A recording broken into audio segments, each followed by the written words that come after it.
Good afternoon everyone, ANA Solar Shop, ANA Solar Store po. Pakita po namin ngayon yung bago naming off-grid inverter. So this is 1 kilowatt 12 volts. Meron ding 24 volts na 1 kilowatt and 1.5 kilowatt 24 volts. So ito po yung pamilit namin dun sa Crayon since wala na kami ngayong Crayon na 1 kilowatt version. So ito po yung ipapalit namin sa mga package namin. So ayun, pakita namin kung ano yung magandang advantage nitong inverter na to compare dito sa SNAT and then doon sa Crayon. So unang-una po dito, so pagdating doon sa kilo kasi yung weight po nila, so parehas po si Misla and then si Crayon. So pakita ko po sir ha. So ito po yung weight ng Crayon, 9.7. Ito po yung weight ng Misla. So, same po sila ng Crayon. At ito naman po yung weight ng SNAT, 8.70. So, mas mababa siya ng 1 kg dun sa Crayon and sa Misla. So, bakit po natin kinilo? Kasi, ang nagpapabigat po usually sa toroidal inverter is yung mismong core. So, pag mas mabigat, mas magandang indication yon, mas malaki po yung yung core niya. So, binuksan po namin to kanina. So, yung core niya, malaki. So, halos parehas nung Crayon inverter. So, ibig sabihin, maganda yung core niya. So, malaki yung yung coil niya mismo. So, view. So, ito yung appearance niya dito sa bottom side. So, may fan. So, may on and off button nasa labas na. And then, nandito yung battery terminal niya for positive and negative. Meron siyang ito yung reset button, protection, and nandito yung AC input and AC output. So natatanggal to. And then ang kagandahan nito, yung sa right side niya nandito na lahat. Di ka na magbabasa ng manual, nandito na yung instruction kung paano nyo sa i-set. So nandiyan na from P1 to P13. And then anong maganda dito nakita ko, ito siya. So tong upper side nabubuksan para maganda yung ventilation nung mismong inverter mo. And then, meron siya ditong filter. So, para hindi makapasok yung mga alikabok or yung mga insekto. So, napakagandang additional features to sa inverter. So, ayun. And then, dun sa right side niya, nandito yung specs niya. So, andyan yung wattage, input, and then yung voltage. So, ayun. So, ito sila. So, pinagtabi ko. So, ayan po yung itsura. And then, yung laki. Base sa Crayon. Ito yung Crayon. Ito yung Misla. So, halos parehas sila. Medyo malapad lang to. And then, pagdating dun sa haba or sa height niya, medyo mataas tong Misla. Dahil dun sa ito. Ito yung nagpataas. So, mas compact yung loob nito. Papakita rin namin. Ayan. And then pagdating dun sa mga setting, papakita ko ngayon. So ito, buksan natin. So, on button.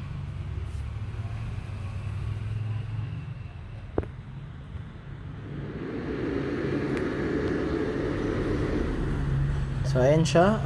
Up. Ayan, nag-equalize na muna siya, si-synchro. So ayan. So makikita natin para siyang ordinary screen lang din.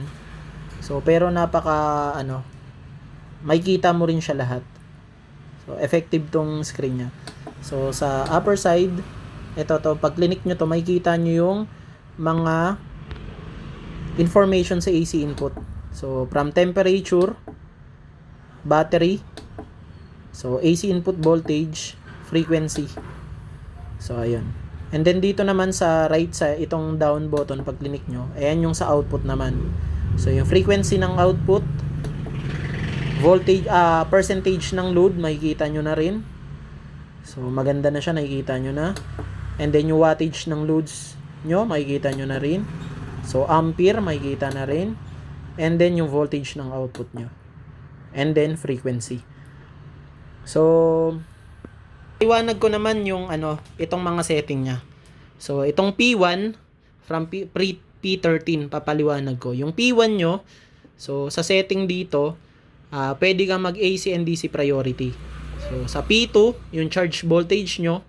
So kung sa lithium, pwedeng kasi na-adjust siya. So yun ang maganda dito. And then sa charge current, ganun din. Ito yung charge current dito is sa AC input to. So kung ilang current yung gusto nyong ilagay, ilang percentage. So and yung P4 kung gusto nyong i-mute. So P5 yung AC output. LVD2. So itong LVD2 na to, nakita ko to sa Crayon na old version. Kasi merong LVD2 and then LVD1. So ayan. Ano yung pagkakaiba niyang LVD1 and LVD2? Itong LVD1, ito yung unang-unang cut off ng voltage output kapag meron siyang AC input. So ayan, may ano. Kung may AC input ka, kung iseset mo ng LVD1 12 volts, so magka-cut off yan sa 12 volts.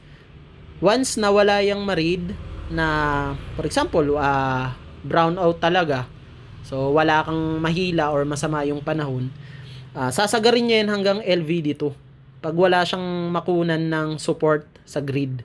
So pwede nyong iset yung LVD2 kung saan nyo pwedeng sagarin yung voltage ng battery nyo. So yun yung advantage ng LVD2. And then sa P6, yung low voltage alarm pwede nyo ilagay. So battery level sa P7, itong high voltage reconnect, itong P10 reset, and then yung P11, itong P10 wala to sa Crayon.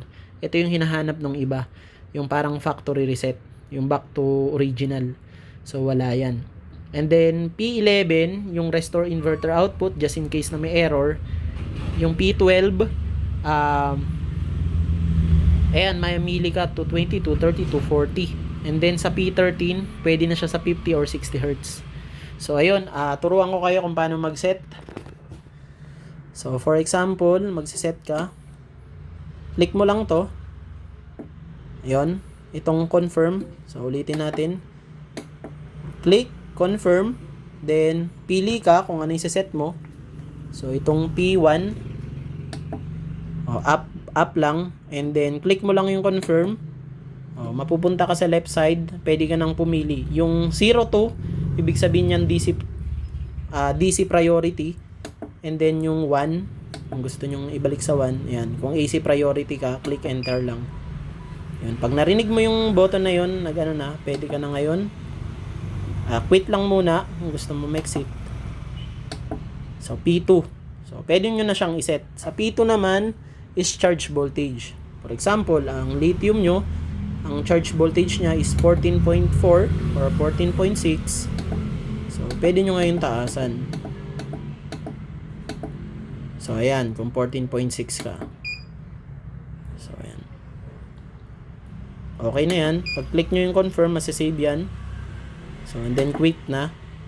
Punta na kayo na yun sa P3. So, ayun. Ganun lang mag-set. So, napakadali po niyang gawin. So, explore nyo na lang siya. Pero, ganun lang po yung ka-easy mag-set dito sa inverter na to.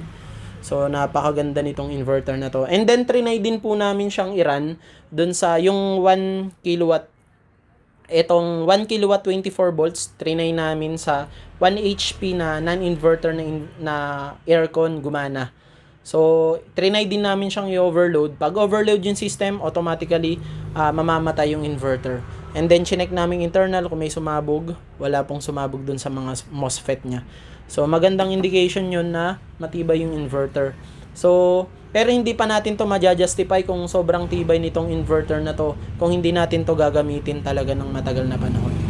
So, masyado pang maaga para malaman natin na sobrang ganda nitong inverter na to. Pero dun sa physical appearance and then sa component niya, so kinumpir namin, napakaganda nitong inverter na to. So, halos parehas na parehas siya ng Crayon. May mga features lang siya tulad ng LVD1 and LVD2 na makikita nyo dito na wala sa iba. So, ayun yung maganda. And then, mataas yung pwede nyong iset sa LVD. So, hindi katulad ng SNAT na mababa yung LVD setting niya. So, dito, mataas yung LVD. Magandang indication na pwede mong gamitin sa LiPo4. So, bagay na bagay ito sa mga LiPo4 battery and pwede rin sa gel or lead acid. So, design po to. And then, syempre, yung advantage lang nung Crayon, dati na mga 1 kilowatt, may breaker. So, kayo na lang po yung maglagay nun. Ng mga, syempre, AC input breaker, AC output, battery breaker. So, ayun po. For now, ito po yung gamit namin sa site.